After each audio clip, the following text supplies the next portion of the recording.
I literally mentally just became that 15-year-old boy, you know, in my room, twirling around in my sheets and making it a dress. And that's just kind of the approach I took with it.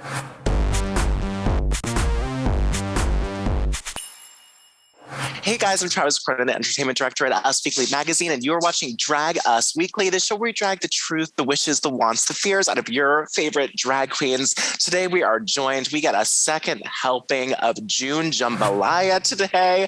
Thank you so much for joining us, June. How are you? I'm good. How are you?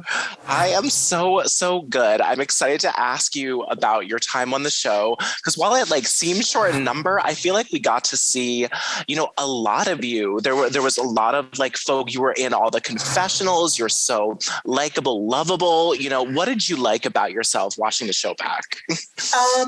I think people really got a sense of my personality in the confessional, because I let my inner housewife just go in the confessional. And I was like, this is my time to talk to the world. This is me just talking to them. And that's what I kind of used it as. It was like my Drag Race diary. It was so lovable and fun to watch. It was amazing. Now, you also got to do a bunch, great performing and dancing and really showing off your talent. And, there were some insecurities. You talked a little bit about watching that, but how did you feel watching your performance, your dance back? I'm really proud of myself, because I think people should know, as performers and dancers, when you're training, you spend a majority of your life in front of a mirror. So I'm being told how things should be looked and placed, and it kind of warps my perception of myself and the perfection that I'm, always trying to obtain. And I was just kind of excited to sit there and watch how free I became, I had those insecurities and those fears, but the moment it was time, You sure did. And what is your dance training? There's a lot of technique going on there. What is your background like in that?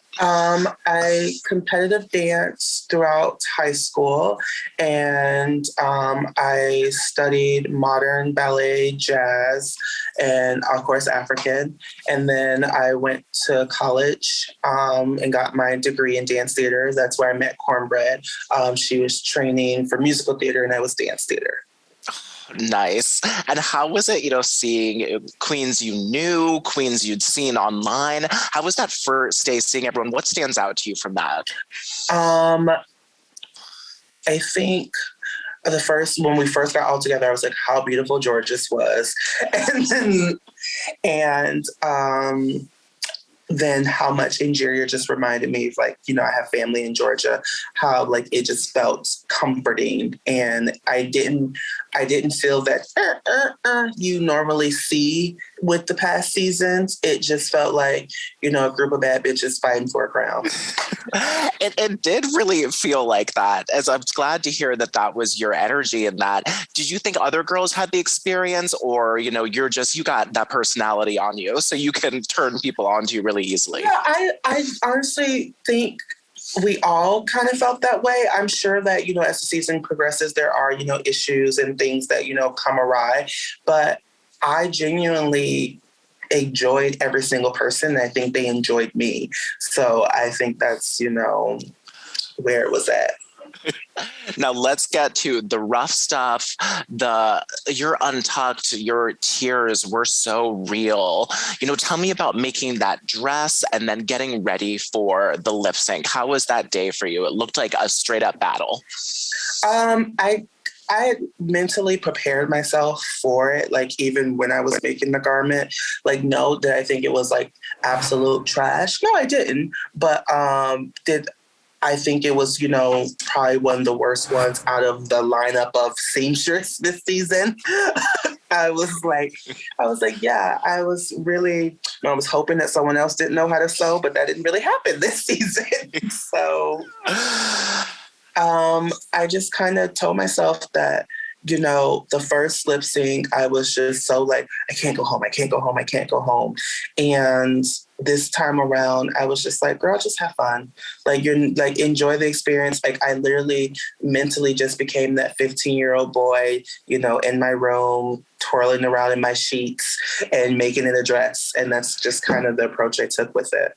I thought your lip sync was beautiful. It was so fun to watch and joyous. You know, was there joy in you too that you got to perform such a heartfelt sort of swan song exit on the show?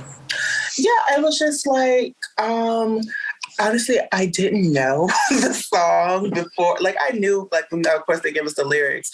I was like, out of all the Kylie Minogue songs, like, give me this one. And I just wanted to, you know, dance and have a good time. And I was just like, we're going to, you know, kick off our shoes, throw our wig, you know, get a little ratchet, a little crazy. I was like, you know, they kept talking about polished. I was like, I'll show you unpolished. So, yeah.